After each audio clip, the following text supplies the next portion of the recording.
so I just finished up with push and pull, week number 4. So there was a whole bunch of exercises, I forget how many, 5 or 6, maybe 6 different exercises, and you do 4 rounds of it. So round 1 I thought, okay, that wasn't too bad at all. Round 2, same thing, kind of felt pretty good about round 2. Round 3, about the midway point, that's when the accumulation started to kind of hit you a little bit, started to get a little bit more winded, so to speak. And I really challenged myself today. I'll explain. Let me go back just a second. Round 4, that was a tough round because you're pretty tired by then. It's not a round where you stop doing anything, but you're really starting to feel the fatigue, or at least I didn't need to stop or anything like that, but the fatigue was starting to set in at that point in time. But I really challenged myself today because I've kind of been sticking with the 12-pound weights because I don't have that in-between weight, that 15-pounder. And so that's kind of been like a little bugaboo, because if I grab the 20s, a lot of times it's been too much. Today I said at the beginning, I'm just going to go ahead and go for this. After I saw the first move, I said, I think I could do 20s for that. And so I went ahead and grabbed the 20s, and then the second move came, and I said, I think I can do 20s for that. And like I said, I got through the first round, and the 20s felt about right. Second round, 20s still felt right. By the middle of the third round, the 20s were starting to feel a little heavy. So I continued, though, through the entire workout, and I used the 20s.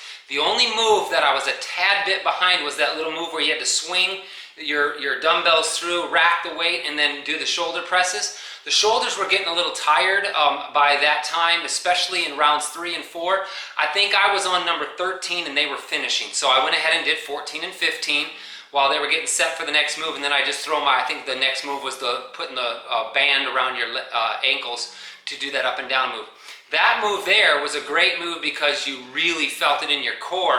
I didn't feel it so much in my legs as I felt it in my core. I think the idea with putting the band around your ankles is to get a little bit of a leg workout there too. But for me, it was mainly just a core workout. Again, I've always said getting core while in a plank position. My favorite way to get abs, to get your core workout in.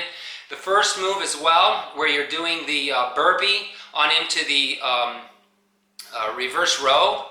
The abs are getting a great workout there because you're constantly having to kick your legs in, and you're coming in real quick, kind of barely standing up, getting that row in and getting right back down.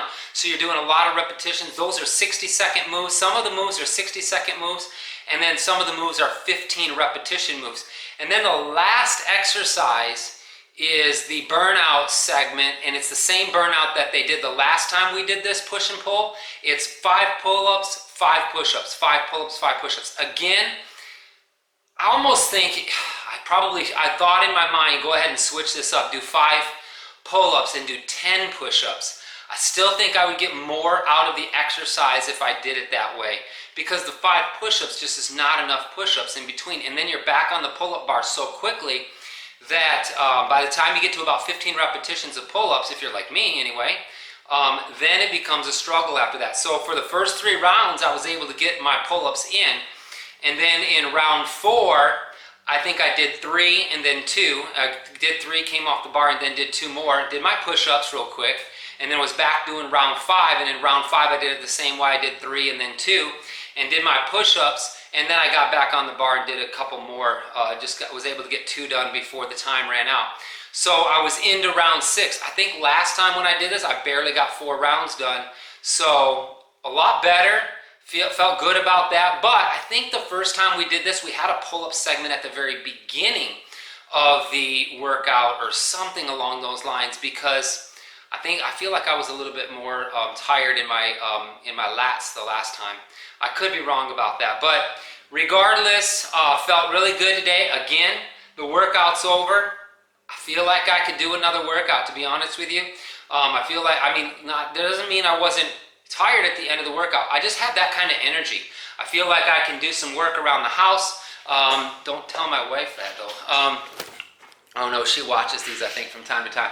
But if you can see in our garage, I think I showed you last week, we've got our machine here. It's about half together, and so we're getting things organized in our home gym. We got our rack system here all done. Gonna put up the pull-up bar, my big, nice Rogue Fitness pull-up bar. That's the one I want to do my pull-ups on. The bar's a little bit fatter. I like the little bit fatter bar to do my pull-ups. This pull-up thing here behind me, it's a real skinny bar, and it's kind of slick. So I have to keep drying my hands off. I'm in my garage, so I'm sweating like crazy. We're in San Antonio area. So the humidity and everything, I'm in a garage. It's got to be, I don't know what the temperature is in here, but it's really hot and sweating like crazy. So I'm constantly using this little rag back here, trying to dry my hands off to make sure that I can get a good grip on the bar. So I look forward to having my big pull-up bar up so that I can do them on that. But anyway, great start to week number 4. I don't really think I'll be sore tomorrow at all. I just feel like I'm going to have a lot of energy again tomorrow and be ready for tomorrow's workout. Whatever it is, I don't know what it is. I still have it on the very tail end of this video. So we'll see you tomorrow for another workout.